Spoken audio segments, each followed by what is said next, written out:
Je vous remercie, Monsieur le Président. Merci à la représentante spéciale Keïta de son exposé aujourd'hui. Je vous remercie également d'avoir accueilli le Conseil de sécurité lors de sa visite en RDC ce mois-ci. Cette visite nous a permis de prendre la mesure du travail important réalisé par la MONUSCO, mais également de mieux comprendre la détérioration de la situation humanitaire dans l'est du pays. Les États-Unis se félicitent des initiatives et engagements pris par les partenaires de la région, en particulier ceux qui participent au processus de Nairobi et processus de Luanda.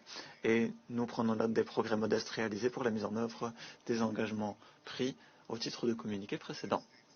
Les États-Unis appellent toutes les parties à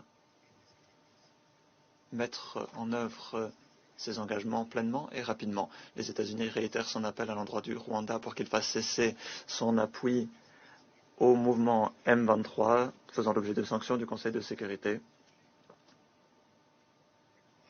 Nous rappelons à tous les États qu'il importe de respecter l'intégrité territoriale des États. Il s'agit d'un pilier fondamental de la Charte.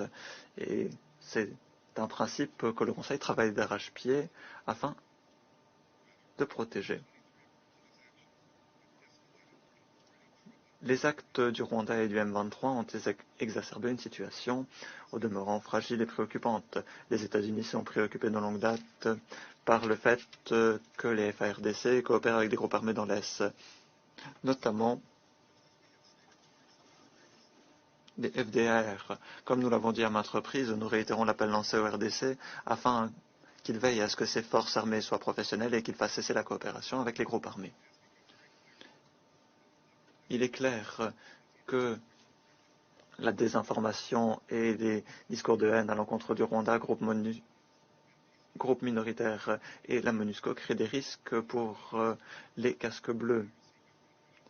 À Kinshasa, j'ai appelé les représentants à faire cesser les discours de haine, à pousser les responsables d'incitation à la haine à rendre des comptes et à faire cesser ces discours incendiaires. Je répète ces messages aujourd'hui.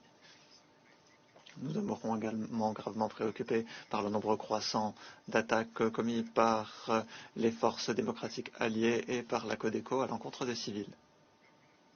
Le gouvernement congolais et ses partenaires régionaux et internationaux ne peuvent pas faire fi de cette violence.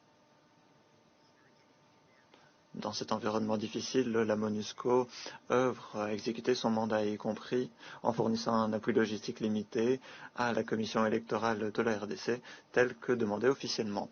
J'ai été encouragé d'apprendre que la CENI avait travaillé en étroite coopération avec la MONUSCO.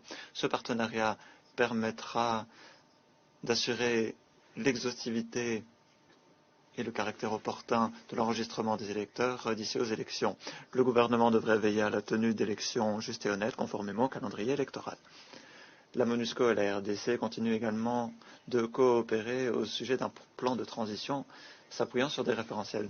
J'ai rappelé aux autorités de la RDC qu'elles avaient la responsabilité de travailler avec l'ONU afin d'élaborer ces référentiels de sorte à ce que la MONUSCO puisse assurer un retrait sûr en temps opportun. La RDC et l'équipe de pays de l'ONU doivent travailler de concert afin d'assurer des fonctions essentielles, y compris la promotion des droits humains et la reddition de comptes. Ces fonctions doivent se poursuivre avant, pendant et surtout après la transition. Nous avons rappelé au gouvernement de la RDC que le Conseil avait demandé un rapport confidentiel sur les efforts de gestion des munitions et des armes après l'allègement des sanctions en décembre dernier. Ce rapport permettra de mieux comprendre les capacités du gouvernement. Cela permettra à la communauté internationale d'apporter son aide pour la prévention du trafic et du détournement d'armes légères. Madame la représentante spéciale, vous pouvez compter sur le plein soutien des États-Unis alors que vous vous acquittez de votre mandat dans des circonstances de plus en plus difficiles. La MONUSCO ne pourra pas régler le conflit seul et personne ne devra entretenir de telles attentes. Toutefois, avec l'appui des processus de Nairobi et de Luanda, et avec le concours de la RDC et les pays voisins et les partenaires, la MONUSCO, pour atteindre ces objectifs. Je vous remercie de vos efforts en RDC dans la région des Grands Lacs. Je remercie les États-Unis de leur intervention.